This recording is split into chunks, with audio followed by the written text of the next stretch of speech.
I started off career-wise as i- in ministry. So I had the intention of becoming a minister. I have my Bachelor of Arts degrees in theology, and then I have a Master of Theological Studies from Harvard Divinity School. And I was a minister for 1 year. And um, and by the end of the year, some doubts that began during my studies sort of came to fruition. And I transitioned from a strong theistic position to an agnostic position. And it was that process that first led me to philosophy.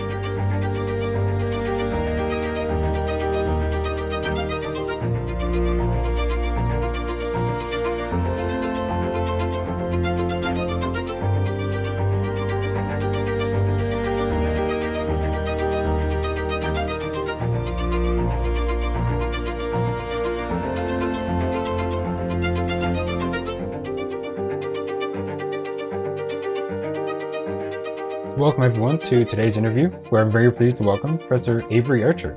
He is Assistant Professor in the Department of Philosophy at George Washington University in Washington, D.C. His work has focused on the philosophy of action, philosophy of mind, and intentionality, moral psychology and metaethics, epistemology, and more. He has a variety of published articles on these topics and is currently working on a book concerning the analysis of Agnosticism, which will be the focus of our interview today. Feel free to add anything, but with that, welcome and thanks so much for being here, Professor Archer.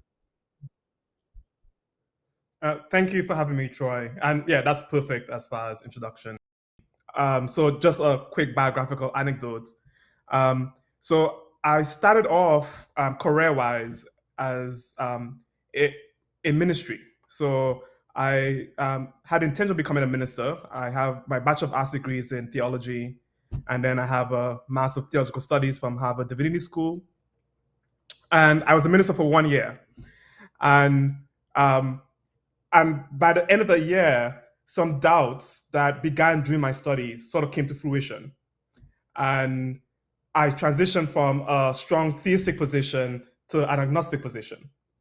And it was that process that first led me to philosophy. And so the questions that captured my interest were questions about whether faith and faith-based beliefs were intellectually honest. And and I had this growing conviction that being agnostic with respect to the God question was the more intellectually responsible position.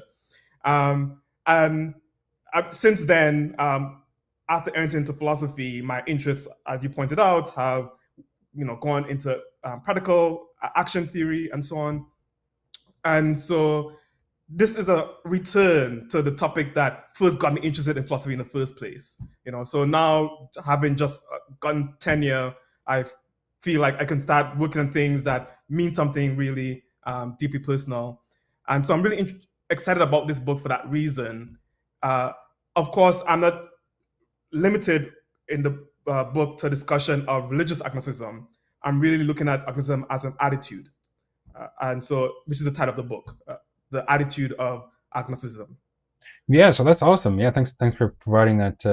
I love that sort of background. It really adds a lot. And to be clear, of course, when you're talking about agnosticism here, you're talking about it not just in the theistic sense regarding God, but in a more general sense as an attitude.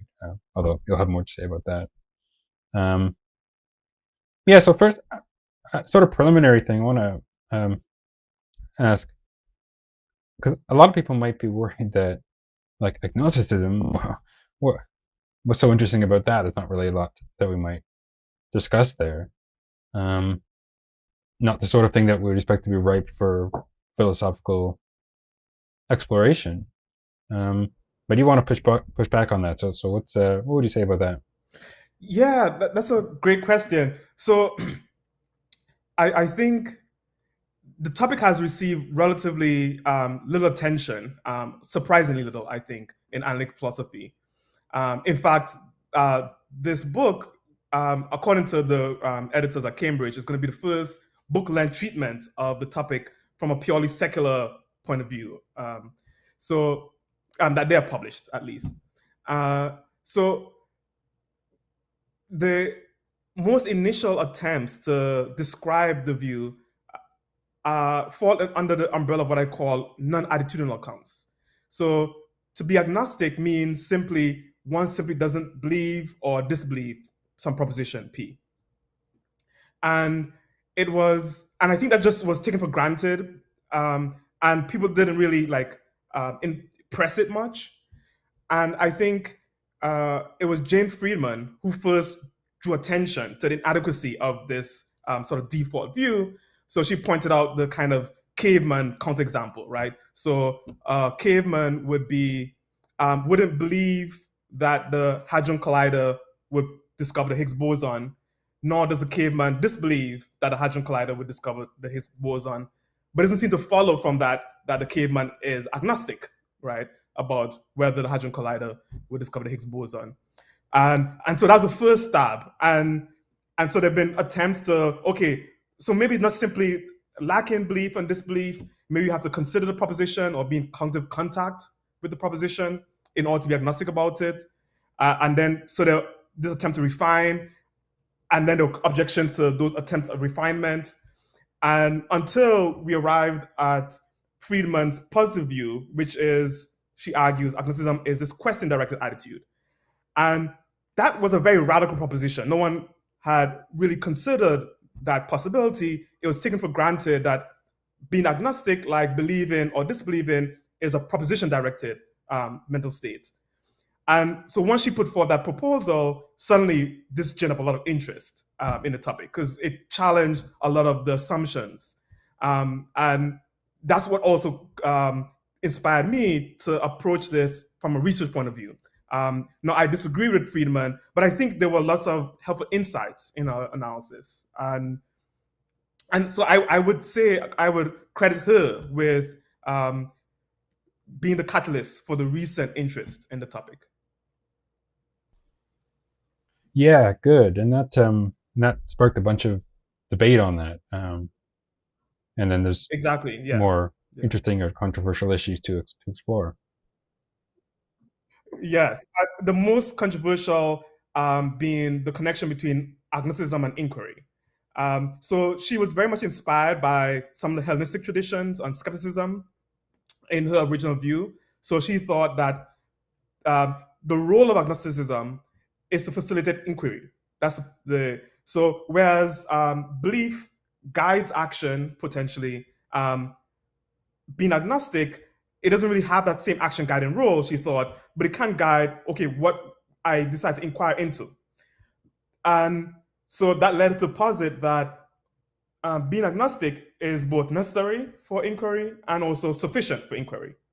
Now, that, strictly speaking, is a much stronger stance that's necessary, than if you merely want to hold that agnosticism has a function. Normally, something having a function doesn't mean it's both necessary and sufficient for the thing there's a function for. But that's the strong position she held. And I think, as I said, people found that so striking, but it had some appeal. And so I think that started the contemporary debate on the topic. Yeah, good. And so, although your view is similar in your sort of questioning attitude account is going to be similar in some ways, it's not quite the same. And you've already mentioned the consideration criterion, and we might, like, if we think that the consideration criterion is required for agnosticism, then the person who merely doesn't have a belief about the claim in question, right? They neither believe it nor disbelieve it. That is, belief is negation. Perhaps they've never even heard of irrelevant concepts, or have any of the background to form those sorts of beliefs or attitudes about them. But then it seems to me that the question of whether that person counts as agnostic is just going to depend on whether agnosticism, and we're using the term, does require that consideration criterion. So why would we think that it does? Good. So I think the starting place is, we think of agnosticism as one of three potential responses to a proposition, or evidence bearing on a proposition. So in the case where I have conclusive evidence in support of a proposition P, believing P is a rationally appropriate attitude. And I may have conclusive evidence showing that proposition to be false, then disbelief is the appropriate attitude. But now there's a question: what if my evidence is not decisive, right? Let's suppose my evidence equally supports P and not P. What do I do then? And the idea is, well, that's where agnosticism comes in, right? So this idea that agnosticism is this position we can take towards a proposition in cases where evidence doesn't establish its truth or establishes falsity, right? Now, if you take it as your starting point, then the preconditions for being agnostic should be roughly analogous for the preconditions for belief or disbelief. That is, insofar as you would have to be able to grasp a proposition in certain ways in order to believe the proposition to be true or disbelieve the proposition, then you should also grasp it in a comparable way in order to qualify as being agnostic. So I think the conditions like the consideration criterion reflect an attempt to preserve the parity between agnosticism on the one hand and believing and disbelieving on the other hand. Yeah, okay, but like, what if they haven't fully considered the claim, but they do have this sort of requisite concepts and notions such that they could form an attitude if they were to consider it? I mean, that could be the requirement for forming the belief, but doesn't require fully considering it. What about that? Good, right? Good, exactly. So, so I do distinguish between two notions of consideration. So there's considering a proposition where you sort of weigh in the evidence for and against it, right? Are you actively have considered, is this true? You know, I may ask, okay, is that necessary in order for being agnostic? Well, it doesn't seem necessary for believing, okay? Because we do have beliefs that we've sort of gone from our parents that we never really weighed, you know, things are sort of handed down to, and we took for granted, okay? And so that strong consideration as weighing the evidence for and against maybe should be a precondition for belief, but in practice, it's not. So at least putting aside whether it's a rational prescriptive, I don't think it's rationally required, but putting that aside, certainly psychologically it's not required for belief. And so it shouldn't be psychologically required for being agnostic as well. And so the notion of consideration is a much weaker one. It means you have entertained the proposition, right? And I would say entertain it in a manner sufficient to grasp its significance. That is it's the meaning of what is being claimed, to some extent, right? So, and that could be very tertiary or basic, you know. So, you know, I'm not a physicist, so I have some basic idea of what the Higgs boson is and what the hadron collider is, but not a detailed theoretical knowledge, but enough to grasp the proposition, you know, the hadron collider will discover the Higgs boson. So at least I have that minimal sense, and even if I haven't weighed evidence for and against it, I've still entertained it enough to grasp its significance. And so that is why theorists like Friedman prefers to use the term cognitive contact as opposed to consideration, because consideration tends to bring ideas about weighing that we don't want to bring in, right? But of course, there is consideration is equivocal in that sense. Sometimes considering just means I've entertained the proposition, not necessarily weighed the evidence for and against it. Yeah, but what about the weaker version where the person does possess all the sort of relevant concepts, but they haven't considered the whole proposition? They've never fully considered it. Is that enough, or does that not qualify on your view? Right. So I would say they haven't had, again, keeping the idea of the parity between believing and being agnostic. I would say if they haven't considered, if they haven't entertained or put held the proposition before their mind in a manner sufficient to have a belief, then they haven't done so sufficient to be agnostic about it, right? So for example, I may have heard the term Higgs boson, but the proposition, the Hadron Collider will discover the Higgs boson, never crossed my mind, then I would say, well, you haven't yet been agnostic towards that proposition. Yeah, so that so I would say that as a general statement, you have had to consider it in some sense to have attitude towards it. Yeah, and I think this is fairly common as far as propositional attitudes, because again, these attitudes towards propositions, how could you have attitudes towards a proposition if you haven't considered or held a proposition before the mind in some way? Now, this of course still leaves standard dispositions to have propositional attitudes. So I may have a standard disposition to be agnostic to a proposition upon hearing it for the first time, right? Given other beliefs and commitments I have, right? And what I like about this kind of view, it does prevent kind of cognitive clutter type worries, right? So a common view is that we don't want to say that, for example, someone believes all the propositions that are logically entailed by their beliefs, right? Whether they consider those propositions or not, because it introduces cognitive clutter, right? Because it means you're attributing to someone all these attitudes to propositions, a potentially infinite number of propositions, right? We want to also avoid that kind of cognitive clutter in cases of agnosticism as well. And so by restricting the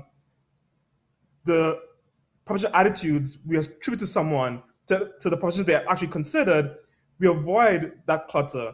But at the same time, we still allow ourselves the luxury of saying, this person might still have a disposition to adopt certain attitudes, right? And which would explain why, upon hearing the proposition for the first time, they can say, "Oh yeah, I'm agnostic about that."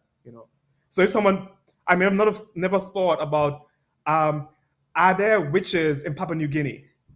But I do have a disposition. So the first time someone puts forward, are there witches in Papua New Guinea? Well, that's something I probably disbelieve. But you can imagine I could also be, no, I'm agnostic about that, whether witches in Papua New Guinea, right? Yeah. Yeah, okay. So what if someone did just sort of bite the bullet, so to speak, and say, yeah, the account of agnosticism I have just is the basic neither believe nor disbelieve account, and yeah, the people that have never considered it, they count as agnostics, even though now there's some clutter there, but there's no problematic clutter. It's not like I'm attributing them beliefs that they do not have. I'm accurately reporting that they lack beliefs that they in fact lack. So what would be your take on that sort of approach? Yeah, so well, there's a question about what kind of work is that notion of agnosticism supposed to do. Okay, so one of the boons, or one of the things we get from saying that agnosticism is an attitude, a propositional attitude, is we're able to conceive of it as being governed by certain norms. Okay, and then we're in a position to rationally criticize someone for being agnostic if they don't fulfill those norms. Okay, so I may have, for example, a norm that says one is rationally permitted to be agnostic only if, or let's give us a sufficient condition rather. So in cases where my evidence is perfectly counterbalanced, then that's a sufficient condition for it to be rationally appropriate to be agnostic, right? And so we have these evidential norms that govern agnosticism, and we can then hold someone accountable and rationally criticize them for having, based on whether or not they've fulfilled the evidential norms. If we, however, lower the bar for when someone can be agnostic, then it becomes hard to track when we can begin applying those norms to them, right? So that would be a worry with respect to having it too low. Now, I'm not sure how we would go about having, again, just building an idea of assessing someone based on their attitudes, it's difficult to see how you go about doing that. If we can assign or attribute attitudes to someone towards propositions when they haven't satisfied some basic consideration criterion, right? So that's one set of worries. Another set of worries, that's also epistemological worry. There's also, I think, a philosophy of mind worry, and there we're concerned about descriptive characterization of an agent, right? Because not only that we get the norms right and the norms apply to the agent right, but we also want to have an accurate description of the agent, okay? And so here's an analogy, again, drawing from the case of belief. So we can imagine a child who believes that there's a triangle on the blackboard, okay? And we know that the fact that there's a triangle on the blackboard entails that there is a three-sided closed polygon whose angles sum up to 180 degrees, let's say, okay? Now the child has none of that conceptual, machinery. As a matter of fact, right, as a descriptive matter of fact, it seems wrong to attribute to the child the belief that there's a three-sided closed polygon on the blackboard whose angles sum up to 180 degrees, right? And simply because it's not a proposition that has been before their mind, they've entertained. And so I think there's a similar descriptive worry, right? If we say, okay, so long as someone has neither believes nor disbelieves something, they ipso facto qualify as agnostic towards it.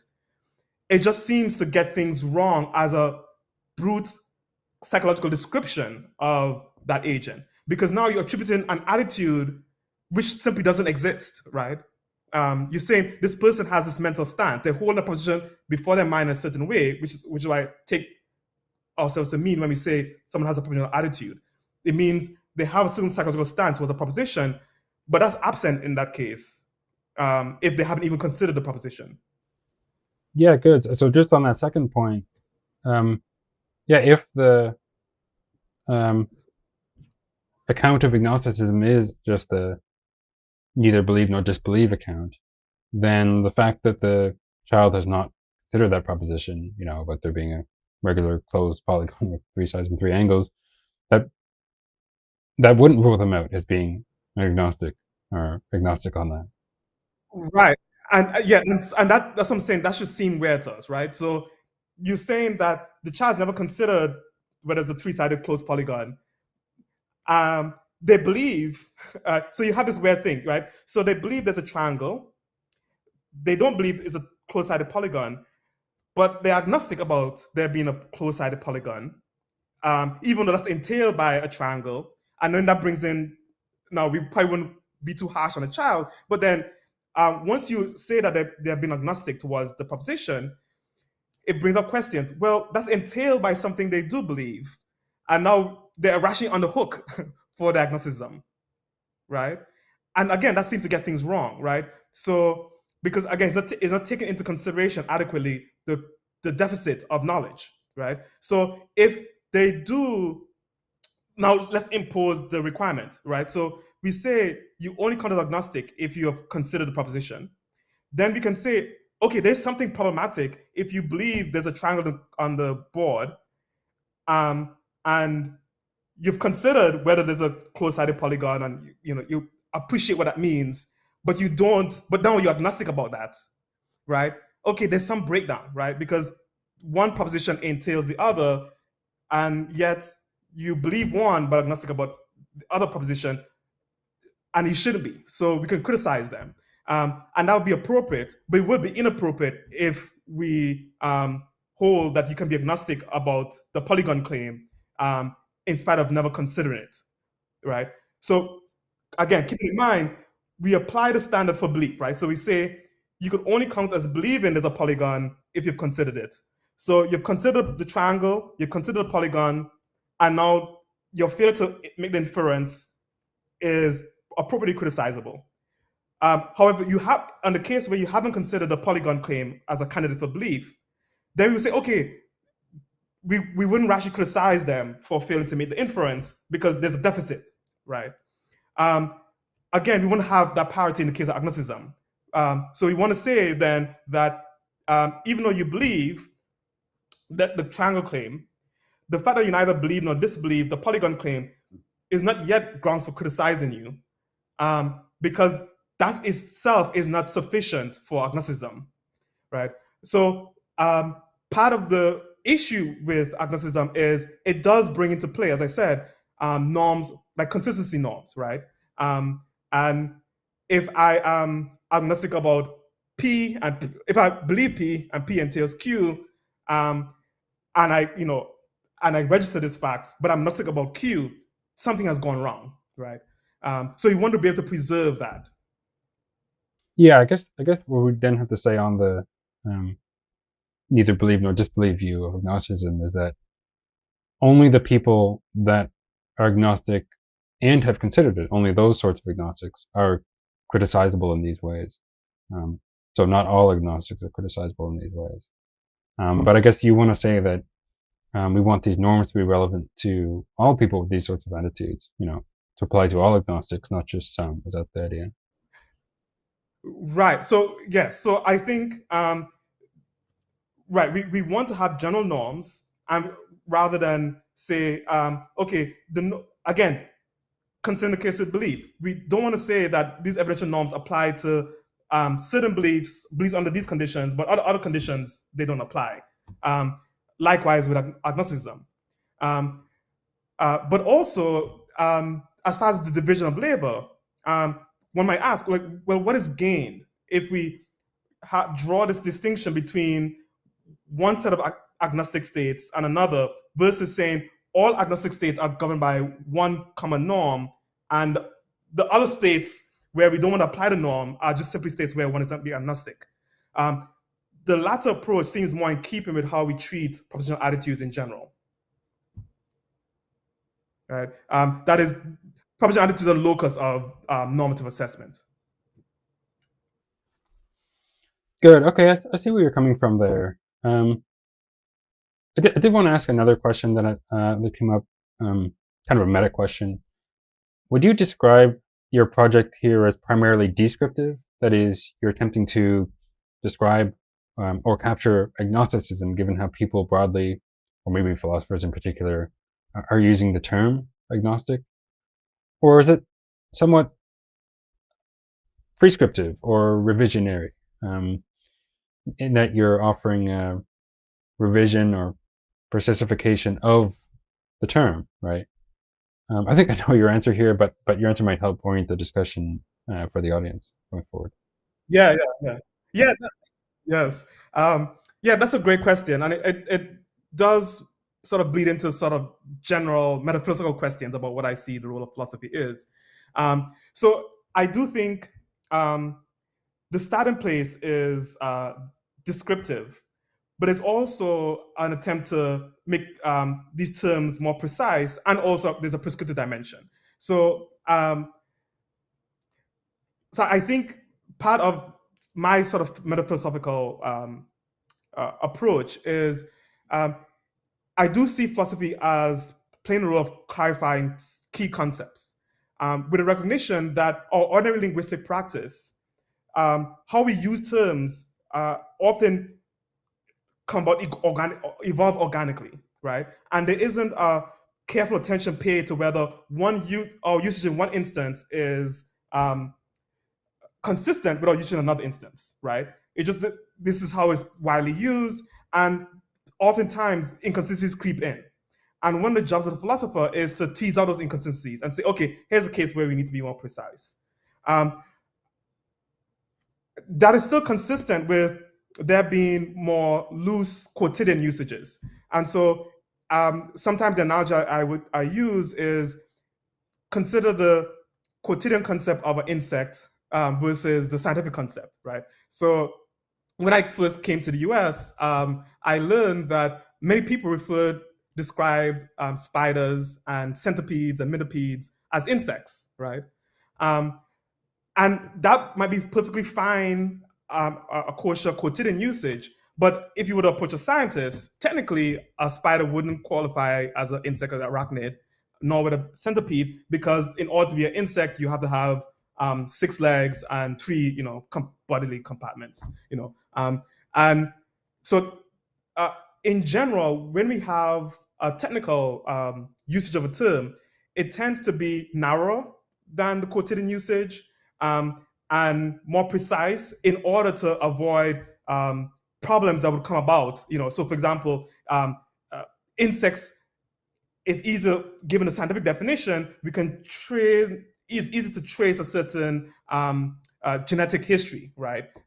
Whereas once you have this expansive conception that includes millipedes and spiders, suddenly it's not as easy to sort of get the common ancestry smoothly, right? So these theoretical benefits to the technical notion that won't be shared by the quotidian notion.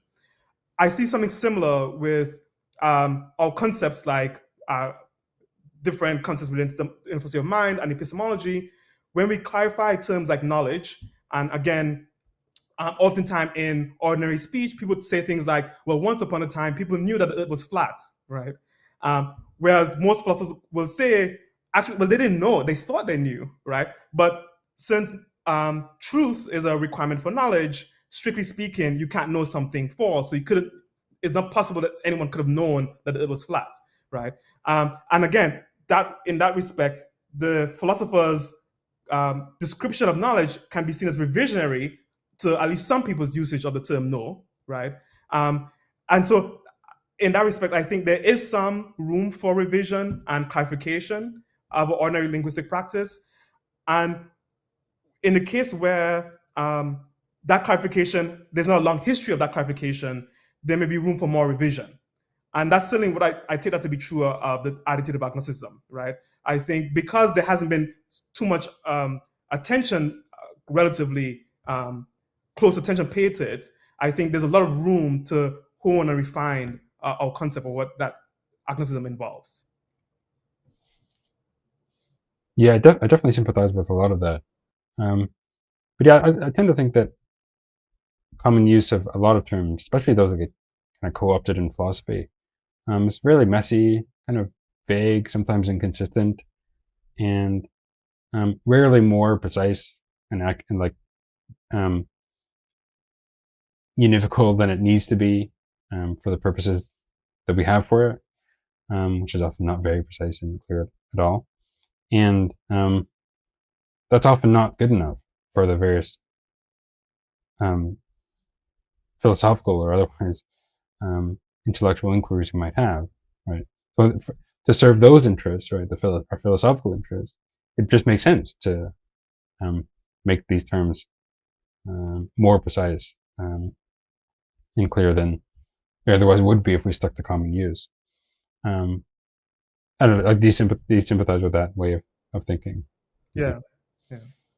Yeah. So I did want to talk about another criterion that you discussed regarding agnosticism, an admittedly more controversial one, the inconsistency criterion. Basically, the idea is that our account of agnosticism must be consistent with someone both believing some claim P and being agnostic toward P.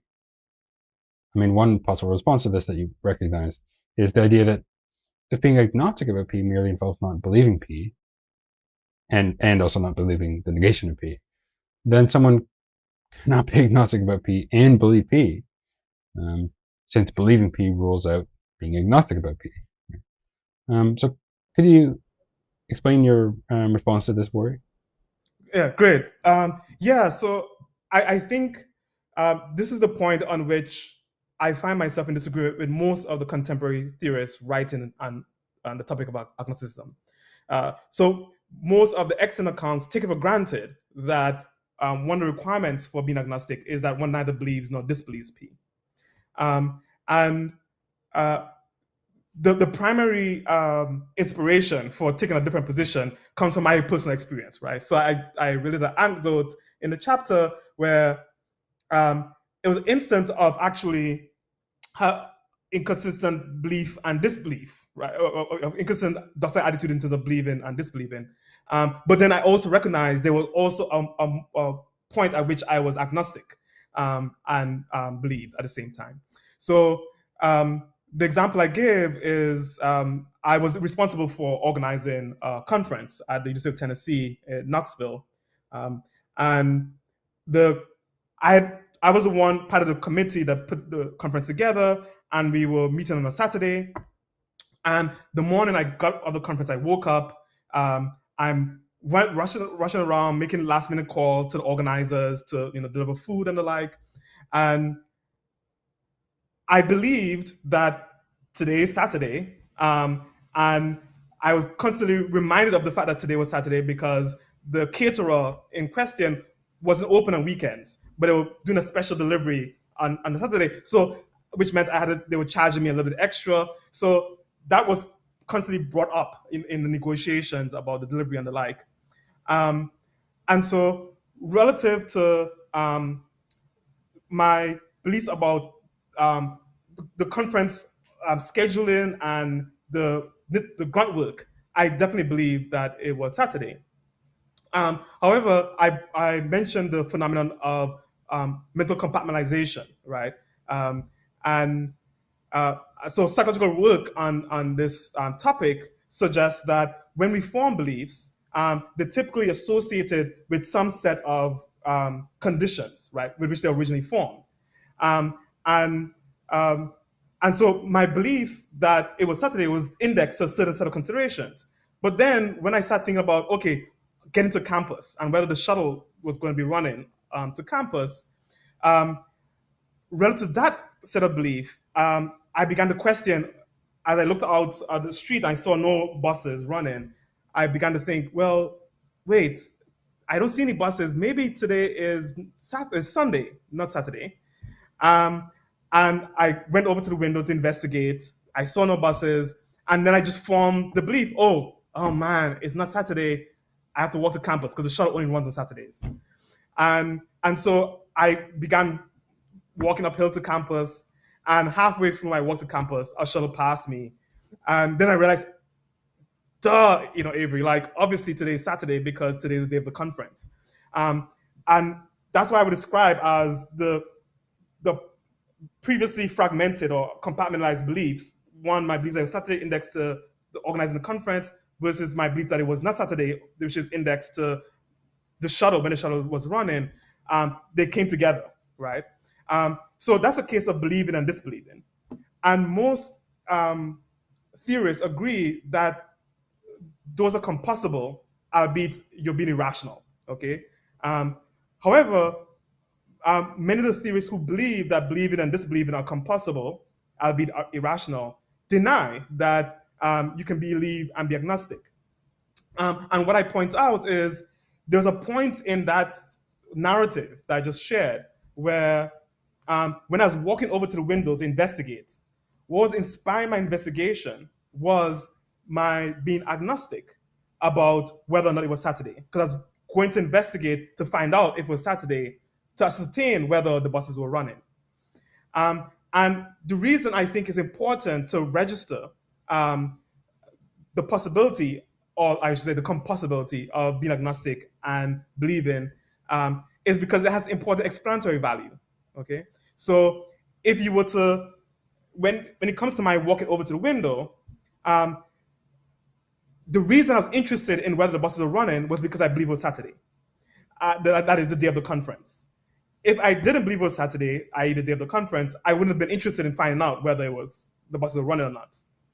However, the reason, again, I was walking over to the window was because it was an open question to me whether or not it was Saturday. And I was trying to find out if the buses were running. So one and the same action of walking over to the window to investigate was explained both by my belief it was Saturday and my regarding it as an open question whether it was Saturday, right? Now, granted, that's a case of irrationality, but it does show the psychological compossibility. And so I have a general attitude. I believe in our theorizing, we should make maximum allowance for the human capacity for irrationality. Because I think, as a sad fact, I'm constantly surprised of my own ability to be rational, given recent politics in the United States, that of my fellow human beings to be rational.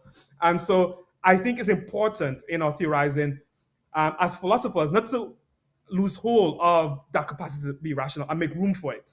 And I think that's why I want to allow for that compossibility.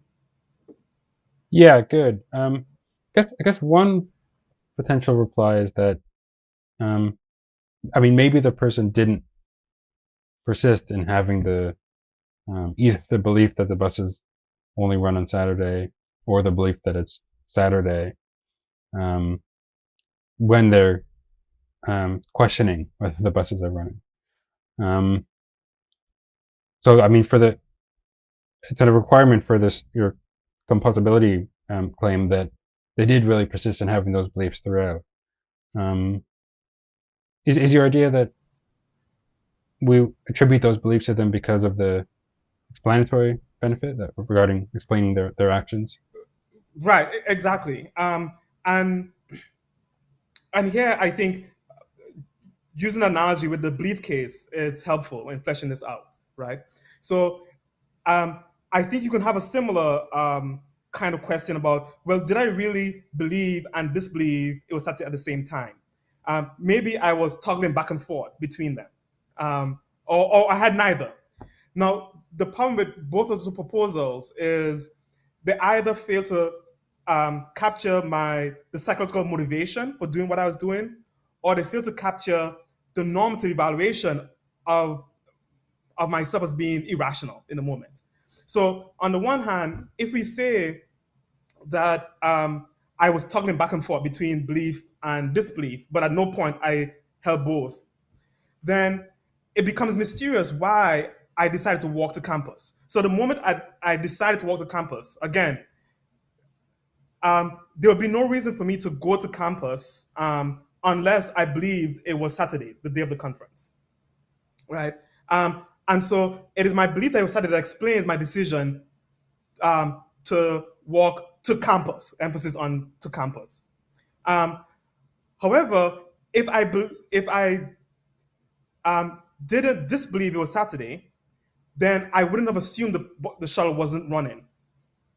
And so it is the fact that I disbelieved it was Saturday, and hence the Saturday shuttle wasn't running, that explains why I'm walking to campus, right?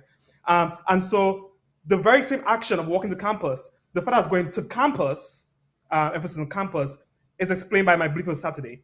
The fact I was walking is explained by the fact that I disbelieve it was Saturday, okay? And so it's both those things come together that explain my decision to walk to campus. If you take away either at the point at which I make the decision, if you take away the belief that it was Saturday, then there's no reason to go to campus. If you take away my disbelief it was Saturday, there's no reason to walk. Okay. A similar thing applies in the agnosticism case, right? So there's a point in which I decide to walk to the window. And again, my motivation, psychologically speaking, for wanting to investigate, right, is I want to know is that because I believe it's Saturday and I want to get to campus, I want to know if the shuttles are running. Okay. But at the same time, my reason for questioning whether shuttles are running was my being regarding the open question whether or not it was Saturday, right? And so that also goes into explaining why I decided to walk over to the window. If you take away either my regarding the open question, so if you take away my regarding the open question, then I wouldn't need to investigate. But if you take away my belief it was Saturday, I would have no motivation to investigate because there's no reason for me to find out if there's a shuttle or not. So now, so that's the toggling account. If on the other hand you say, well, maybe you can explain what I'm doing by saying, well, I believe it was the day of the conference, but then somehow there's this, maybe I thought the bus run on Saturdays, or so or something else was going wrong. Well, the problem with that suggestion though is if you remove in the disbelief case, you remove the disbelief and replace it with a consistent attitude, then my action turned out to be perfectly rational. And I think it should be evident that there was something irrational going on about me, that decision to walk to campus. And I think the same thing applies in the agnosticism case. There was something irrational about me believing it was Saturday, but then also going to check to see if it was Saturday, right? And so if we are to, one, preserve the psychological motivation for me doing what I did, and also the normative evaluation of me as being irrational, then we have to hold both attitudes in play at the same time. Good. I definitely see where you're coming from. One more worry though, does the open or like questioning attitude entail not believing the claim in question? Because if so, then we would just have like irrationality, would have inconsistency, right? Because it must be possible that you Good. believe it and also that you don't, which is Exactly. And so this is where the need to move from a non-attitudinal count to an attitudinal count of agnosticism comes in, right? So part of the reason I think it's easy to conceive of someone being irrational by both believing P and believing not P, or disbelieving P, is because we recognize belief and disbelief are both attitudes. And so it's possible, because of fragmentation or mental compartmentalization, to have these inconsistent attitudes at the same time. If, on the other hand, we see being agnostic as merely the lack of belief and disbelief, then there's no way to both believe and be agnostic at the same time, right? That, as you said, that'd be a logical contradiction. But now we have no explanation for the kind of phenomenon I just described. And so this suggests that in order to do the explanatory work that we need to do to, again, explain the potential for human irrationality, right? Then we need a different conception of what it means to be agnostic. And that's where the attitudinal conception comes in. So by holding that agnosticism is itself its own attitude, rather than the mere absence of attitude, it allows for the possibility of mental compartmentalization, allowing you to be believe and be agnostic at the same time, in just the same way you could believe and disbelieve at the same time, and irrationality to arise in that way. Right? And that also, of course, bears on your earlier question about, well, motivations for not holding to merely agnosticism as merely not believing or the absence of belief and disbelief, right? So the normative aspect is, once we move away from that, we allow for this kind of rational inconsistency that wouldn't be possible on the mere non-belief account. yeah, interesting. So what if we tried to account for your behavior, like checking whether buses are coming or starting walking, by the fact that you have a false second order belief or missing second order belief about your attitudes regarding the buses? So maybe it's on this view, you don't have the second order belief that you believe that the buses are coming, and it's the lack of the second order belief that explains why you end up checking whether the buses are coming or walking or whatever. Maybe what about that sort of approach?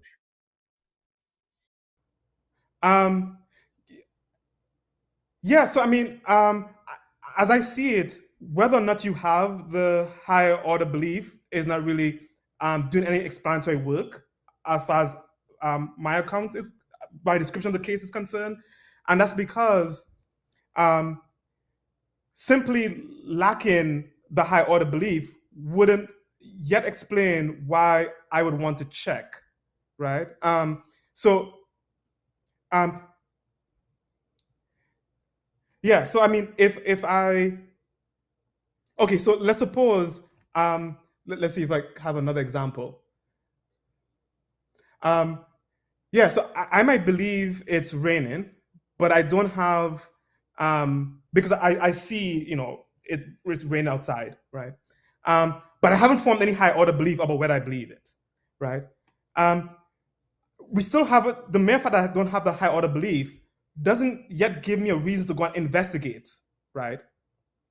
Um, Now, in that case, you say, well, it's just evident that because you haven't a personal experience and so on. So even if the high order belief is lacking, the fact that the belief is right before you, the evidence for it is right before your mind, you never have that motivation. Um, but the idea is now, okay, something else has to be in place. The idea is, in order to motivate me beyond simply, to try and re-ascertain whether P is true, right? So this is why I would say, in order to complete the explanation, so let's suppose the high order belief is lacking, then you might say the lack of the high order belief might facilitate me then regarding as an open question, whether it's raining and then my regarding as an open question will move me to investigate. But the mere lack of the high order attitude alone wouldn't be adequate evidence to investigate, because again, we lack so many high order, in general, we lack high order attitudes, and that wouldn't be enough to like propel us to action or inquiry, right? Usually there'll be something else. So there's a sort of explanatory gap as far as the psychological motivation for inquiry there. Right. Yeah. Well, I mean, what if we think that okay, it's on the basis of our like occurrent judgments and attitudes that we deliberate and ultimately act, and perhaps in this scenario, the person does believe that it's Saturday, the buses only come on Saturday, but those are not beliefs that they're presently considering, and so don't enter into deliberation. And it might make sense on the basis of that deliberation, which leaves out beliefs that they actually have, to go and check, even though of course they do have the belief relevant to that. What about that? Yeah. Yeah. So the lacking the belief, I guess where I'm struggling with is understanding. It seems as if we need more to explain someone's motivation for inquiring into something, beyond simply saying they lack a high order belief that they believe it. Um, and again, and here's why I would say that. It's kind of like the parallel to the motivational clutter, okay? There are many things we lack high order beliefs about, and we're not motivated to inquire about all those things, right? That'd just be too much. So that seems like a too low a threshold for inquiry, right? So usually there's some other motivation at play, okay? Now, the claim isn't that in all cases where one inquires, one has to be inquired, has to be motivated by one's belief that it's an open question or by one's being agnostic. In fact, one of my positions is one can inquire even if one is not agnostic. I think there are other reasons for inquiry, and that's one point on which I disagree with the likes of Friedman with respect to. However, it certainly seems true that one of the motivations we do have for inquiry is regarded as an open question, right? And so it is, the argument is more possibility proof. So I'm not denying that there may be cases where someone may be led to inquire without regarding things open question, but rather I'm affirming as, again, a descriptive fact, right? That there are cases where someone is led to inquire because it regards things as open question. And so it has to do, and that is tied to the details of the case. Okay, so in the example with the conference example I gave, my reason for inquiring into whether the shuttles were running didn't come from some abstract concern about whether shuttles are run on a particular day, right? And they have things like that. I may, have abstract interests, standing interests in things, but that's not the case in this example. In this example, there's a reason why, and so if I'm going to accurately characterize what was happening on that instance, then you have to take into consideration the reason I want to know is because I was unsure, right? I regard it as an open question, and it's to satisfy, and again, because I want to know if I have to walk to campus or not, and I didn't want to have to walk to campus. And so there's a specific detail interest that's motivating the inquiry in this case. And so we still want to allow for that possibility, irrespective of whether we think there may be other cases where someone is led to inquire for more, hand-wavy or vague reasons. Right.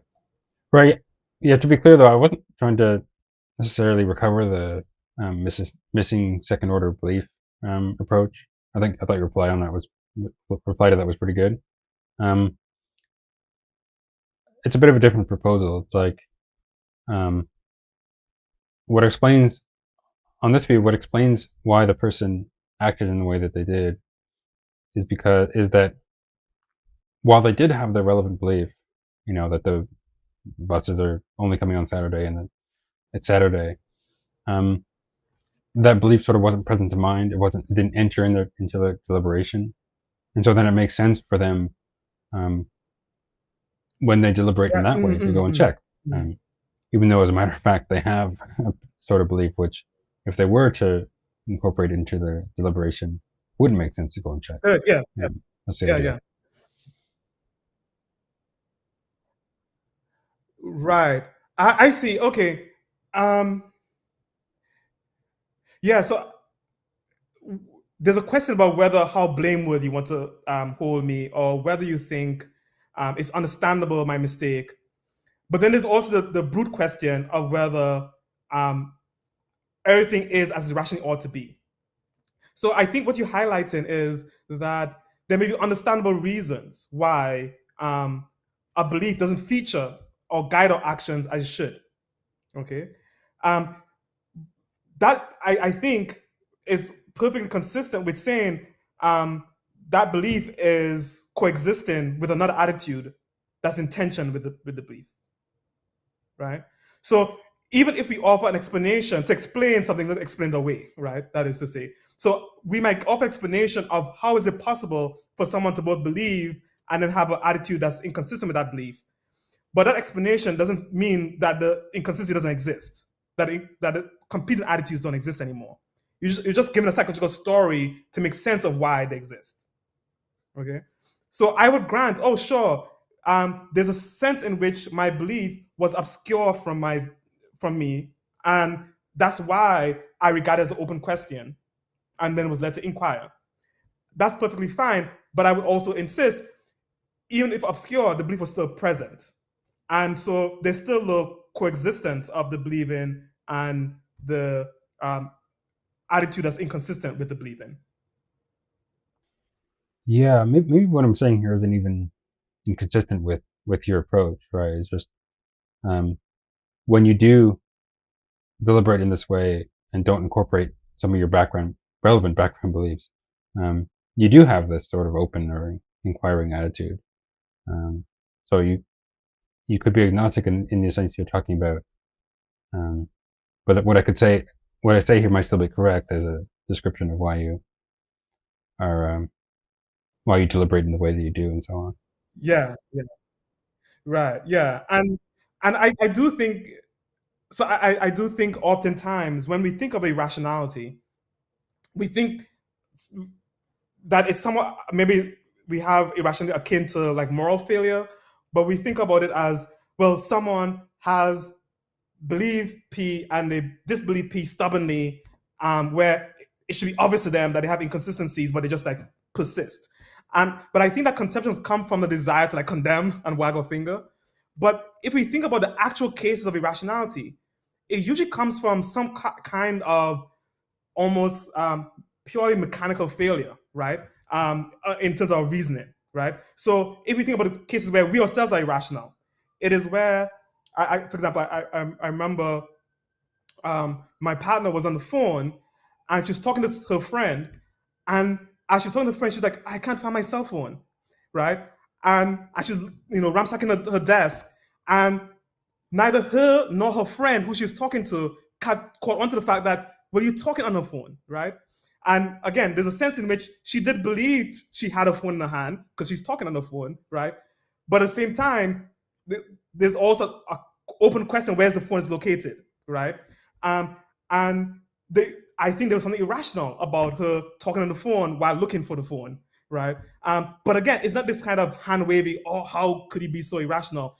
It was just this break. And what's interesting is, I think it was her being distracted by the phone call that was preventing her from recognizing that, she had a phone in her hand, right? So the very thing that was sort of the thing that should have reminded her or alerted her to the fact that her phone is in her hand was obscuring it because of the distraction. And that's the kind of ways in which irrationality tend to arise, right? We're distracted, typically in some way, and we don't really catch on to the fact that we've been irrational. But I still want to say it is a type of irrationality, And so in that respect, I think rational failure often differs from the moral failures, where we tend to think that moral failures is more of it's not simply a mechanical breakdown where there's a hiccup in our reasoning. But I do think many instances of rational failure are hiccups in our reasoning like that. Right. So then a lot is going to turn on how we're thinking about rationality there, Yeah. epistemically, practically, perhaps morally.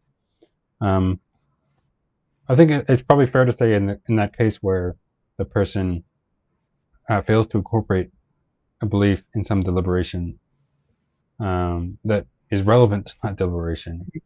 I mean, in some sense, they're being irrational. Yeah. It seems right. Yes. Yeah, but okay. But so then the worry is that. Yeah. Then the question is whether in a case like this, where someone fails to incorporate some relevant belief in a deliberation and acts on that, whether that's consistent with them being agnostic on that claim in question, right? The thing that they do in fact have that belief about, it's just not incorporated into their deliberation. Is that consistent with them having this open or questioning attitude? And you want to say yeah? Right. Yeah. So yes, I would say in general, I do buy into the idea that agnosticism is a pretext for inquiry. That is one of the functions of being agnostic is to inform us about when we are ignorant about the truth or falsity of a proposition, and therefore we should inquire into that truth or falsity insofar as we invested in knowing whether it's true or false. And so if you regard a proposition, regard as an open question whether a proposition is true or false, then more often than not, that would be an instance of being agnostic. And so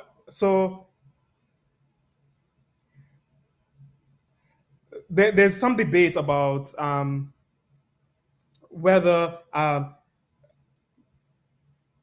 the individuals, for example, like Matthew McGrath, who distinguish between, say, being agnostic and suspension of judgment, right, or refrain from judgment, where refrain from judgment is really is neutrality of a non-attitudinal kind, right? So it's merely the absence of belief and disbelief. And so when I refrain from believing and disbelieving, I ipso facto have this attitude of refraining from judgment or suspending judgment. By contrast, being agnostic involves having an intermediary state of confidence with respect to P, where your confidence is not strong enough for belief, but not low enough for disbelief. Okay, so on this view, what's required to be agnostic is not simply that you refrain from believing and disbelieving, but you have this intermediary positive state of confidence, intermediary state of confidence. So on that view, there's still it might not be entirely clear whether merely regarded as an open question, is sufficient for being agnostic. So I tend to think that agnosticism does have that positive feature, right? And so I'm happy with that suggestion. I do think we have to be careful about characterizing agnosticism that way. And that has to do with the kinds of reasons we can countenance for being agnostic. So here's a point on which I tend to disagree with the likes of McGrath on.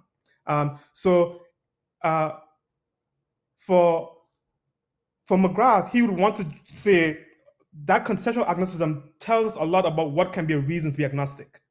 Right? Now, you take a case, for example, where someone has a defeater, Okay, so I'm at a club, and I look across the room and I see someone in a bright green shirt. Okay, and that would usually be good evidence to believe that they have a bright green shirt. But then I learn that, oh, actually, there are these special light filters in the club that make white shirts look bright green, and then it leaves the color of bright green shirts unchanged. Okay, so now that's a potential defeater. Okay, what that reveals is that there's a good chance my perceptual experience is unreliable, right? So what may appear to be a green shirt might not be. Now, one interesting thing that for McGrath, in order for you to have evidence that in support of having an intermediary position with respect to confidence in P and not P, your evidence has to point to that being the case, that P is as likely as not P, your total evidence. So that may be because the evidence is sort of counterbalanced, or it may be because you have high order evidence saying that these two outcomes are equally likely. Like, say, if I know a coin is fair, then I know it's 50% chance that I may land heads or tail. So that might be a good reason to have an intermediate state of confidence. But now we ask the question, okay, let's suppose I discover a defeater. I discover that my perception might be unreliable. Well, is that a reason to have an intermediary state of confidence in that P is in the likelihood of P? It doesn't seem that clear, right? It seems as if this is a case of me having evidence that I may be unreliable, and hence was revealed to me is that my evidence is insufficient to establish P. And that seems enough, though, for me to be agnostic about whether there's a light green shirt, whether the person does in fact have a light green shirt, right? And so, but again, it does lend itself very well to me saying I regard it as an open question whether there's a light green shirt. So I think if we want to preserve a correct analysis of when we should be agnostic, right? And it seems certainly we should be agnostic in cases where we have a defeater for our evidence. Then we can't have a conceptual agnosticism which strictly sees it as a sort of middling credence and evidence, and you only count as agnostic, having reason to be agnostic, if you have reason to have a middling credence. Rather, I think the best characterization of agnosticism is if your evidence is inconclusive, and if you have reason to believe your evidence is inconclusive, then that is grounds for being agnostic, and that again lends itself to the more open analysis saying agnosticism involves regarding something to open question. No, I do say more about that. So my account of agnosticism goes beyond merely saying that, but I'm just want to point out one advantage of the open question account to the more pinned down or narrow account of the likes of McGrath. So my own analysis, I'll just put it on the table. So for me, being agnostic involves this dispositional and normative commitment involving mental stance that involves questioning both the truth and falsity of a proposition. So because you're questioning both the truth and falsity of the proposition, that has openness to whether it's true or false. But then I do put some restrictions, and the restrictions now come with whether or not it involves a commitment, right? So here the contrast, or I should say the analogies with, again, with belief, whereas in terms of perception, I may perceive things to be a certain way, but I'm not committed to them being that way. And belief is the quintessential commitment involving stance of affirming the truth of a proposition. Likewise, preserving the idea of agnosticism as a doxastic attitude involves having it as a commitment involving state. And so beyond merely regarding it as an open question, you're committed to regarding it as an open question. And for me, what that means is I unpack that in dispositional terms. So dispositionally, what that means is Yeah, right. How would you analyze the following sort of case? So I suppose I'm considering the claim that there's an even number of stars in the universe. That seems like the sort of case where, okay, so I'm considering whether it's an even number or an odd number. Seems like the sort of case where I don't really have any evidence for either. But it's right to say that I'm, or I think it's fair to say that it's rational to be agnostic on that question. And but it's not that I have a sort of equal amount of evidence that sort of balances out. It's that I don't really have any evidence one way or another. Yeah, right. So exactly. So um, I so one of the things I'm committed to saying is, and I'm not alone in this respect, um, agnosticism lends itself to both positive evidence for the attitude, but also negative evidence or deficit in evidence can also justify agnosticism. And one way to put that point is to say, I think it's fairly uncontroversial that in cases where my evidence for and against P are perfectly counterbalanced, being agnostic is a rationally appropriate response. Now, the case in which I have zero evidence for and zero evidence against is merely a limiting case of having my evidence for and against be perfectly counterbalanced. And so, given that general rule, in the case where I have zero evidence for and against, it's rationally appropriate to be agnostic. Right?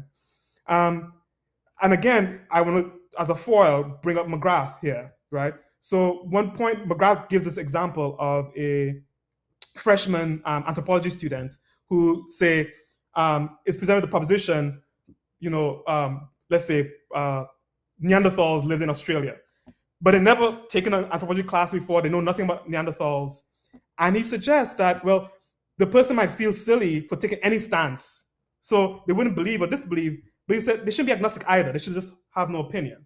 Now that may be rationally possible, right? Putting that aside, but then there's a question: is it rationally required that they refrain from believing, disbelieving, and also being agnostic? Now, if you think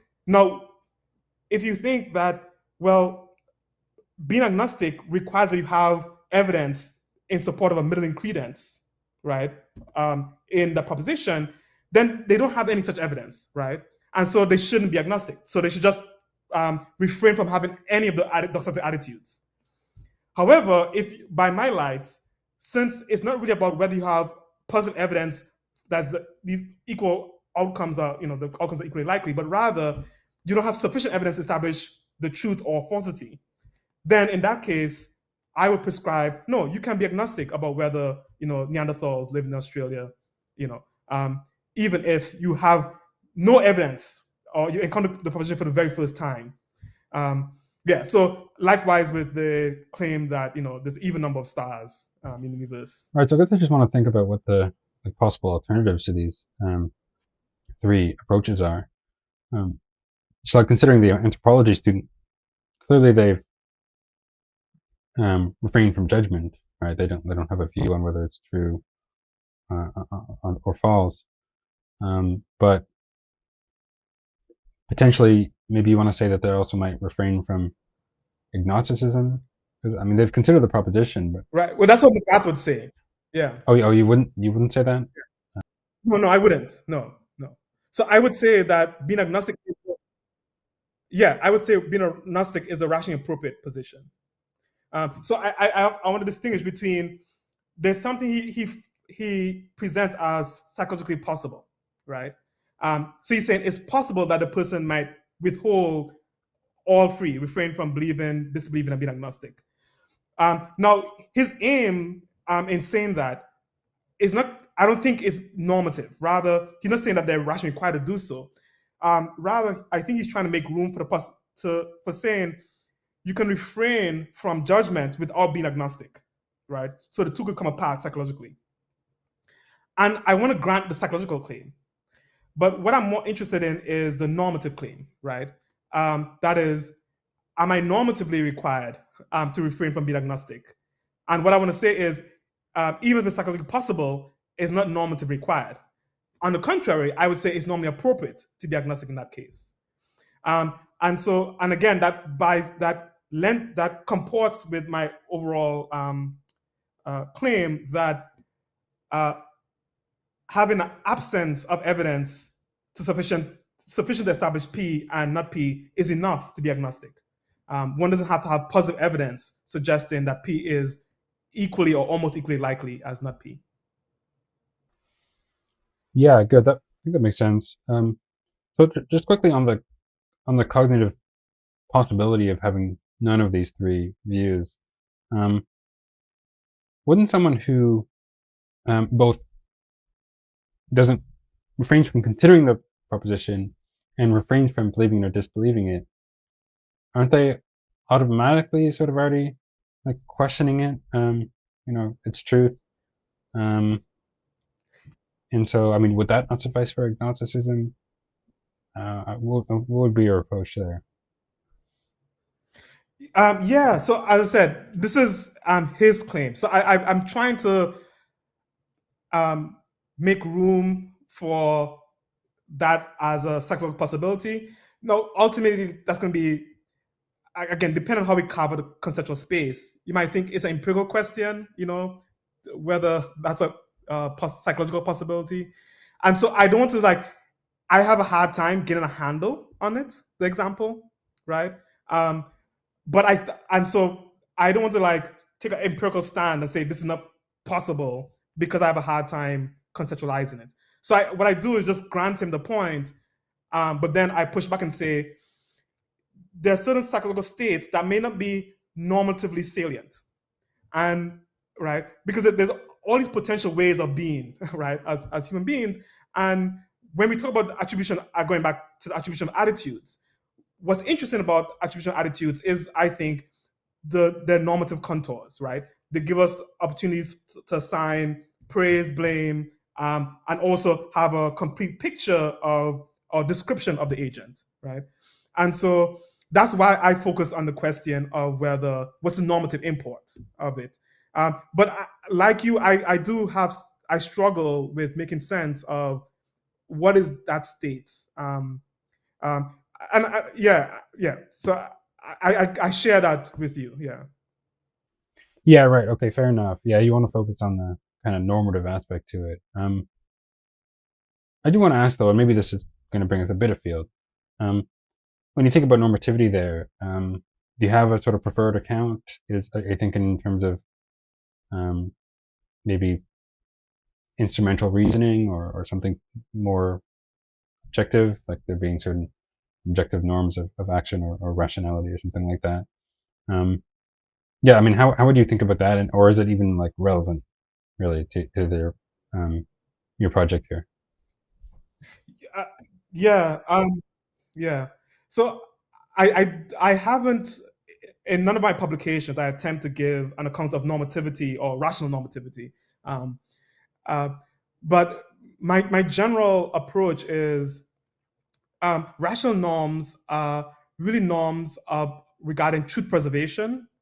That's broadly or ways of maximizing true beliefs, avoiding false beliefs, um, or I think a better way to put it is um, having the appropriate attitude given one's reasons, right? Whether that's be evidence in the case of the theoretical realm, or a more expansive notion of reasons in case of practical action, right? Intention and the like. But it's basically, for me, norms are about in the theoretical realm would be about something like having the appropriate attitude given one's evidence, and then it'll be appropriate action or intention given one's reasons. So that's what rational norms are about. Right, and is it appropriate there just based entirely on the subject's like, aims and preferences, or is it something not entirely like instrumental or subjective in that way? Oh yeah, yes. I do incline towards instrumental conceptual rationality. Um, so so there are ways in which so it's instrumental. There are ways in which it will be dependent on aims of the agent, and ways in which there'll be issues that are independent of the aims of the agent. So this is what I mean. Um, so for example, what counts as evidence for what?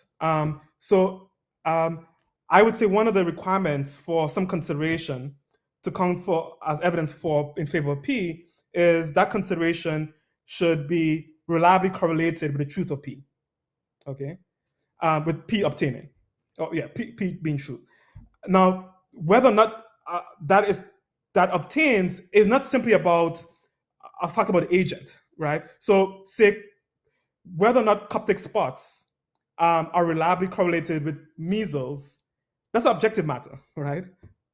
So that independent of the opinions of any particular human being. And so I do think, for example, different peoples have different epistemic standards or evidential standards, and those will vary from agent to agent. That is the weight they give to certain bits of evidence. However, I think a minimal requirement for evidential standard to be rationally permissible is that it should regard some bit of evidence as a reason in support of P only if that consideration is reliably correlated with P. That's a minimal requirement. And so there are objective criterion that determine what counts as a reason for what, right? And that also bears on rationality, right? So there are the easy case would be sort of logical norms, what entails what? Deductive norms, first order logic, right? So that's the easy case. Things begin to become more interesting philosophically once we start moving into abductive and inductive cases.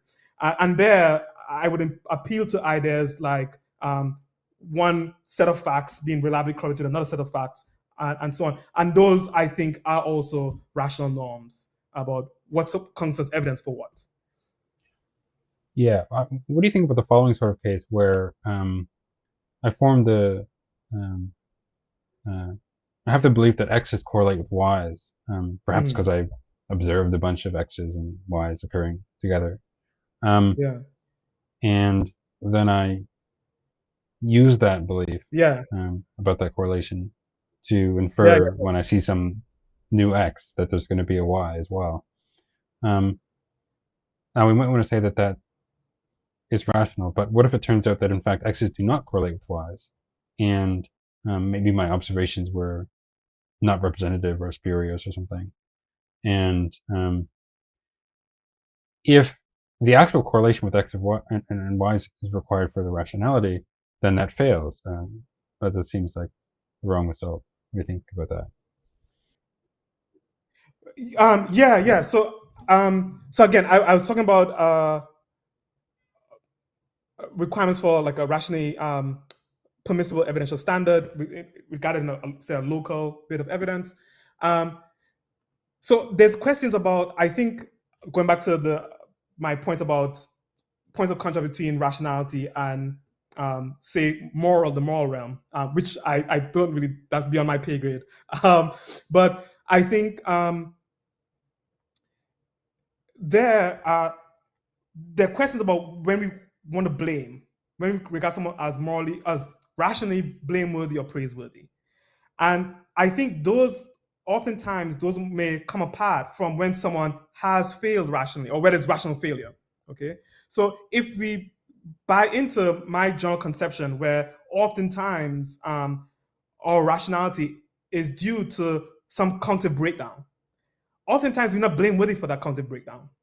And so if we have a notion of rationality that's tied to the idea of blameworthiness for failure, then it wouldn't track the kinds of cases where I want to say someone is being rational or irrational, right? And so because of that, I am more inclined to adopt a more objective criterion for rationality, right? Does it in fact, is this in fact reliably correlated with this?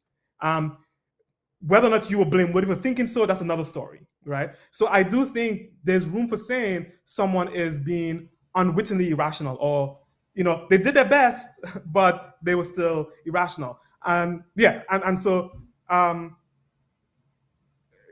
I'm comfortable with there being cases like that where someone, for no fault of their own, failed to meet up to what rationality demands.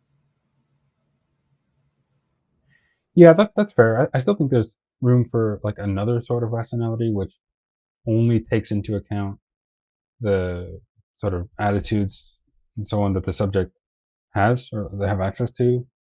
Um, or so we're just judging them based on the rationally based on the um, how they think or act in accordance in accordance with their actual Yes, attitudes. I feel like yeah. there's So some room that's for that sort. yeah. So right. So for example, there may be certain understandable deficits in knowledge, right? Um, or where someone just simply has the wrong information or incorrect information. Um, right. So, and again, I'm trying to sort of skirt certain details, but yeah, I would definitely say what I just said about there being certain objective measures is also probably consistent with cases where someone um, has reasonably reasoned admirably and still arrive at error. So you think about someone like, say, Newton, brilliant mind, Isaac Newton. His theory of gravity was ultimately, incorrect in fundamental ways. Um, However, I would say for the most part, the reasoning he employed was beyond reproach, right? And I would say he was perfectly rational. It's just that he didn't have access to certain information, certain data that we have access to. So if you take something like, the idea that all clocks run at the same rates everywhere. I'm sure if Isaac Newton had access to the current data that we have, for example, with GPS, right, where we know that because of um, the effects of gravity slowing down the passing of time, clocks closer to its surface run at a slower rate than clocks further. And so, in order to correct for that, satellites they build in extra seconds um, into the clocks and satellites. And if they didn't do that, I think by the end of 24 hours, all our GPS will be off by 5 miles, right? And so this is evidence in support of general relativity, Einstein's approach of gravity that has and time impacting gravity and away from Newton. But I mean, again, they want satellites to Newton's time, so it's understandable. He just didn't have that kind of data, right? And so his conclusions were reasonable given the information he has available. So I'm all for that as well. So yeah, so I do take your point. I do think there is lots of room for there to be legitimate failures where someone arrives at the wrong answer, but they weren't irrational in so doing. But I also think that's consistent with there being also cases where someone um, arrives at the wrong answer or right answer, um, but there were failures in reasoning that they weren't blameworthy for in the sense that they did something, they could have prevented it, or it was a failure that's out of their power, right? So I want to make room for that kind of rational failure. Um, Qualifying as irrational doesn't require that the person um, had the ability to do otherwise, as we would say in a moral sense, right? So we would say someone is morally blameworthy only if they're in a position to do otherwise in the case. Whereas in the case of a simple cognitive breakdown, right, where like again doing like a mental calculation and I just like make a mistake in some mental arithmetic, I think there can be breakdowns of that kind that constitute rational failure, even though it was something I was powerless to prevent. Good, yeah. So I think I'm on the same page there. Uh, so a couple of things I want to cover. One thing, just moving back to talk about like belief and agnosticism. You draw a distinction between belief and judgment. So you say that I quote, believing is the dispositionally and normatively commitment involving mental state of affirming the truth of P, whereas judging is the dispositionally and normatively commitment involving mental act of endorsing the truth or falsity of P. But the immediate worry is like those sound very similar. Like how are they really different? Because it's um, like on one hand, we're on the first, we have it's the mental state of affirming the truth of P, and the other one is the mental act of endorsing the truth of D. truth or falsity of P. I mean, it's maybe not immediately obvious what the difference there is. Oh, good. Yeah. So actually, the I didn't think I wasn't trying to have work being done by affirming versus endorsing. Um, the switch in from endorse to from affirm to endorse is mainly because endorsing has more active, you know, uh, nuance Okay. idiomatically. So the work being done Yeah, really is by the difference between act and state. exactly. Yeah, yeah. So right. So then Dawson just simply goes along with the act. So I wanted to, and again, this is terms like judgment and belief are terms of art, and so this is less an argument for saying judgment should be understood thus, and more a stipulation. I'm using judgment to refer to this particular mental act, because many people use judgment to refer to a state or something else, right?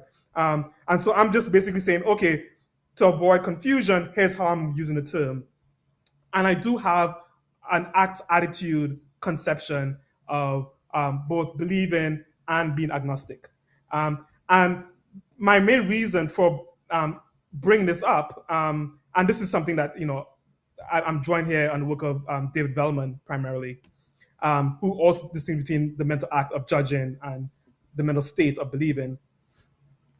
Um, the reason I bring this up is to, again, draw a point of comparison between the relationship that judgment stands to belief and refraining from judgment stands to being agnostic. So one of the points of criticism of the view of Jane Friedman I raise in my book is that when Friedman conceives of being agnostic as a question-directed attitude rather than a proposition-directed attitude, um, it introduces this problem because it turns out that um, there are things I can be agnostic about that I can't refrain from judging. Okay, because judgment always takes a proposition as attitude, right? As content, as object, and so if judgment always takes a proposition as its object, it would be odd or seems wrong to say you can refrain from judgment where refrain from judgment doesn't have a proposition as object, right? Um, it's kind of like if I say something, numbers are prime, right? That means to say a number could be prime or means that it's a candidate for being prime. I wouldn't say human beings refrain from being prime because they're not candidates for being prime. Okay. Likewise, if a question is not a candidate for judgment, it seems inappropriate to say it's a candidate for refraining from judgment. Okay. Now, let's take that as given. We can't refrain from judging a question to be true or false, right? Because questions aren't truly valuable, right? So you can't refrain from judging a question to be true or false. But now you say that the object of agnosticism is a question. Well, then there'll be cases where I can be agnostic towards something, but I can't refrain from judging it, which means refrain from judgment can't be the accredited means of arriving, intentionally arriving at agnosticism in the manner that judging P is the accredited means of arriving at belief intentionally, right? And so what we lose the parity between the relationship between judging and belief on the one hand and refrain from judging and agnosticism on the other. So that's one of the problems I have with Friedman's account. And so that's why I bring up the issue about judgment as a mental act versus believing as a mental state. The idea is a very common means or the standard means deliberatively by which we arrive at the mental state of believing P is by judging P, right? So I deliberate and then I judge. So it's not the only means, but it's the means by which I deliberately arrive at a belief. And I want to say, well, something should similarly happen in the case of agnosticism. If I want to deliberately arrive at an agnostic position via deliberation, then I do so by judging something to be, or refrain from judging, rather. And that's what leads to the mental state of being agnostic towards P. And we lose that, I claim, on Friedman's account. Good. Yeah. I found that discussion fairly compelling. So to reiterate then, your account of agnosticism is a sort of skepticism or questioning. Not questioning Yeah, in the sense that you're necessarily trying to figure it out, but yeah. yeah, yeah. So I draw this. Right, exactly. So yeah, I draw the distinction between sort of forensic questioning and what I call skeptical questioning. So forensic questioning is like the person in the interrogation room, right, where I'm questioning the suspect, and that's a kind of inquiry, right? That's not the question I have in mind. Rather, I have the idea when I'm, I question whether um, the Red Sox are going to win, right? I don't really care that much, but if someone told me the Red Sox are going to win, I question that, but I'm not going to inquire into it because I don't really care. So I just regard it as an open question. I'm skeptical about the proposition that they will win. I'm skeptical about the proposition that they will not win. So that's what I mean by skeptical questioning. Yeah, good. And another thing, although I don't want to necessarily get too deep into this because it might take a lot more time to cover, but when you talk about belief and like one of the key aspects of belief is like affirming the truth of P or something like that. Do you have a further analysis of this, of what is involved in believing P or affirming the truth of P? I mean, it's got to be something more other than just like assenting to it, like saying that it's true. Maybe it has to do with something about um, being used in like relevant deliberation or something like that. But yeah, I don't know. Do you have more of an account, an analysis of that, or is it? I mean, is it really relevant to, or do you just kind of leave your discussion at that level? Yeah, so I do draw a sort of parallel analysis between agnosticism and belief as far as what it means to be committed to the mental stance, right? So I say belief involves a affirming mental stance, and agnosticism involves a skeptical questioning mental stance. Um, However, um, the crucial thing, as far as distinguishing between belief and some other doxastic attitudes, like assuming, say, for the sake of argument or something like that, is the involvement of commitment. And like with agnosticism, I impart that in dispositional and normative terms. So dispositionally, I say one is disposed to take it for granted that P in one's reasoning and action in the case of believing P. And then normatively, one is subject to rational criticism if one would say adopt an attitude that's inconsistent with P or there's conclusive evidence against P, then you're subject to, that's available to you, then you're subject to rational criticism. So for me, the affirming is just basically trying to settle the the mental stance that's taken towards the proposition, or your sort of the way your turn towards the proposition, right? But the heavy work as far as distinguishing belief from other similar attitudes, like say imagining P. My conception of imagining P also involves affirming in a certain sense, right? So if I imagine being on a beach in Tobago, my imagining, there's a sense in which my imagining is affirming that I'm in a beach on a beach in Tobago. But I'm not committed to my being in a beach in Tobago. And so imagining doesn't have a commitment to the truth of the proposition in a way that believing does. So I do think the commitment involving aspect is what's doing a lot of heavy lifting in my account of belief.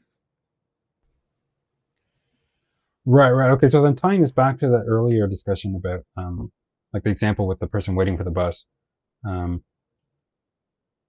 that's a case where they have the belief that um, Yeah. the bus only comes on Saturday and it's Saturday, um, and that is salient to the present deliberation. And while they're disposed to um, use salient beliefs in such deliberations. In this case, they just didn't happen to. But that's consistent with them being generally disposed to do so, even if they didn't on this case. That's sort of what you would say about this case? Yes. Yes. Good. So right. So there was um, because of the mental compartmentalization, there were ways in which it was disposing me, my belief was Saturday, because I did decide to go up on campus, right? So my disposition to go up to campus was my taking for granted that it was Saturday, right? And hence I formed the intention to go up on campus believing it was Saturday.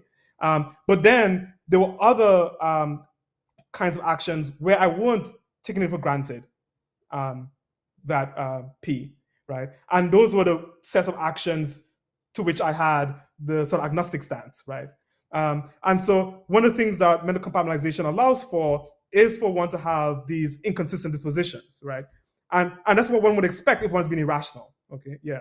So I think one of the reasons or motivations for giving the assessment of being as being irrational is precisely that this inconsistency. If I were to consistently apply that belief, then it will sort of play out in all my dispositions, right? I'll be taken for granted not only regarding my decision about going to campus, but also my beliefs about whether or not the bus is running.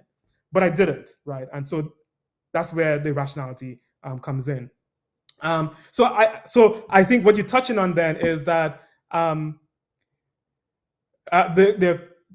dispositional count doesn't require that the disposition obtained in all cases, or right? There will be failures, yeah, and then those failures will bring a certain normative judgment. Yeah, so I think that's important to highlight. Yeah. Yeah, that makes sense. I mean, there's going to be some vagueness here. Like what if you repeatedly sort of fail to incorporate the belief in the relevant deliberation? Like, we would just keep saying, "Oh, okay, it's another case where while you were still disposed to do it, you didn't in this case." Or at some point where we would say, maybe you don't really have the belief then. Yeah. So I mean, I would want to have some minimal threshold. It would seem to me, if I had no dispositions whatsoever to take it for granted that P, I can't make sense of saying that I believe P, right? Right. So if consistently there's no dispositions. Now, you might ask the inverse question: well, how many dispositions do you need, right? And again, that's I don't have any like clear answer to how many, but I would just say there has to be at least one, right? There has to be some disposition, and so yeah, if there are no salient dispositions to take it for granted as P in your deliberation or action, I don't even know what sense you can make of saying someone believes P. Yeah. All right, good. I do want to wrap up in a few minutes, but I do want to ask a general question, although we've sort of been covering it throughout. What would you say is the general like benefit or upshot of your account of agnosticism here? Good. Yeah. So I think well, one major upshot, which I already alluded to, is given the move away from the negative conception of neutrality, right? So what it means to be neutral is to simply lack belief and disbelief. And that's what it means to be neutral with respect to P, is that you neither believe nor disbelieve P. That purely negative conception of neutrality doesn't allow for cases of rational inconsistency. So I think one of the benefits of my account is that it calls attention to the need to posit a positive conception of what it means to be neutral, right? And so that is, I have this conception of neutrality where one is neutral if one has a particular attitude. And so it turns out that neutrality is itself a mental stance, just as affirming and denying is a mental stance that you can take the proposition. Neutrality itself is a mental stance one can take towards a proposition. And that's what I think makes agnosticism interesting. That's what makes it the locus for normative evaluation, why I can rationally criticize someone for not meeting certain rational norms. So, for example, in the case where someone is agnostic when they have conclusive evidence for something. So you could think about the individual who has overwhelming evidence for climate change, but they continue to say, I don't know, we want to be able to criticize them. And I think there it's important to be able to attribute an attitude to them as a locus of that criticism. Because I think when criticizing them, someone for simply a lack, that has a very different form. So I do think there are places to criticize someone for simply a lack, but that looks very differently, right? And this is more striking in the case of inconsistency, right?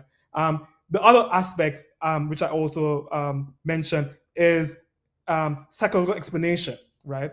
So there'll be many cases when we need to explain an agent's behavior, and satisfying the explanatory needs of the case will require that we posit not merely the absence of attitude, but a presence of attitude in order to have a complete psychological description. Um, and and again, that's one of the, I think, benefits of my account. And then the other way in which my account differs from what currently exists is my affirmation that the content of this neutral mental stance is a proposition. And that, again, preserves the parity between refraining from judgment and agnosticism on one hand, and judging and belief on the other hand. And so together, those are the things I think that offer my account an advantage over the accounts like of Riley and many other thinkers who hold to account of agnosticism as merely lacking or involves lacking belief and disbelief. And then on the other hand, accounts like Friedman's, who does allow for does inconsistency, but then I think she is because she has the wrong conception of the content of being agnostic as a question rather than a proposition. Yeah, very good. I like that way of putting it in the discussion that we've had here. I do like to end these interviews with a general metaphilosophical question. Sure. What would you say is the value of philosophy, perhaps to yourself or generally maybe to society in itself? Yeah, good. Yeah, so I think it comes back to your initial question about whether I see philosophy as purely prescriptive or descriptive. So um, you're probably familiar with certain quietist tradition in philosophy, like they go back to Wittgenstein, right? And you think about John McDowell, who think about, well, the role of philosophy is not to sort of revise or ordinary, it's just to, describe something just right in a way that's familiar, and so someone could see that that's the right view. And I think the quietist tradition sort of downplays the prescriptive element of philosophy. And I'm very much in favor of saying, no, philosophy has a very distinct prescriptive role. So part of the prescriptive role is clarifying a concept, right? So again, using the analogy with the insect, right? I think the scientist who points out, oh, spiders have 8 legs and therefore not insects, that's important value, right? In terms of misunderstanding the relationship between spiders on the one hand and ants and beetles on the other, right? So just as that clarification has important value in our understanding of the biological sphere, I think when philosophers clarify our concept of knowledge and say, well, knowledge entails truth, and so individuals who use knowledge in a way that doesn't entail truth, they're misusing the term. That also, I think, clarifies this conceptual normative sphere, right? So there's that element of getting our concepts clearer, but it's also, I think, a further prescriptive dimension in terms of informing how we go about forming our attitudes, the kinds of attitudes that guide our life. So one of one of the reasons, as I mentioned, that this topic is important to me is I wrestle with the question about, okay, I had certain beliefs where I didn't feel like I had sufficient evidence to establish this claim as true, but I believed it anyway because of faith, right? And then there's a question of, was that being intellectually honest? Was that being rational? Okay. Now, if you hold to a view of, say, you see belief as somehow akin to intention, right? So one difference between intention and belief that I try to highlight is, in the case where your evidence is perfectly counterbalanced, your reasons for and against, say, going to the bookstore or not going to the bookstore, are perfectly counterbalanced, you're free to just pick, right? I could just flip a coin and decide which one, right? When the reasons are equally good. And that is because I think there's no practical analog to agnosticism. And that's another chapter of my book. But now, when I register that actually in the theoretical sphere, there's this attitude that one is rationally required to take when one's evidence is perfectly counterbalanced, or if one's evidence is inconclusive, then that is a challenge to individuals who say, oh yeah, in the case where my evidence is inconclusive, I can just take this leap of faith, right? I would take the substantive claim and say, actually, no, you're not entitled to take a leap of faith. That's a case where you should just remain agnostic. And so there I'm being overtly prescriptive, right? And I'm inviting, this debate, right? But there's no sort of pretense that I'm merely trying to recreate how we ordinarily approach things. And so, so for me, an important part of why I'm a philosopher, I'm trying to encourage what I perceive as being rationally, how to carry about a rationally lived life. And what that involves is getting clear on these concepts, and by clarifying these concepts and the normative significance of these concepts, it gives us a guide of how we should act. And so that's why I think a major part of value philosophy is telling us how we should act and act rationally. All right, yeah, very good. That's a good answer. So yeah, we'll end the questions there. And so yeah, thanks so much for coming on and doing this and taking my questions and providing your interesting responses. It's been great having you. Excellent questions. Thank you. Yes, you definitely did your homework, and I appreciate excellent questions.